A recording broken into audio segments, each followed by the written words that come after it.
நாயகன் ராஜு தன் நண்பனின் திருமணத்திற்கு தயாராகிக் கொண்டிருந்தது.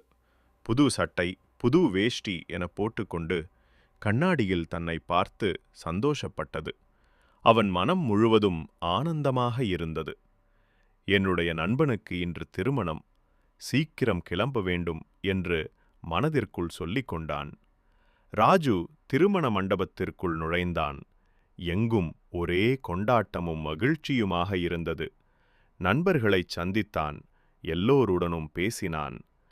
மேடைக்கு அருகில் சென்றபோது மணப்பெண்ணை பார்த்தான். ஒரு நொடி அவன் இதயம் நின்றுவிட்டது. அவன் கண்கள் அகல விரிந்தன. மேடையில் இருந்த மணப்பெண் வேறு யாருமில்லை, ராஜுவின் முன்னாள் காதலி. அவளுடைய முகத்தில் ஒரு புன்னகை இருந்தது. ஆனால் அந்த புன்னகை ராஜுவின் இதயத்தில் ஒரு பெரிய வலியை ஏற்படுத்தியது.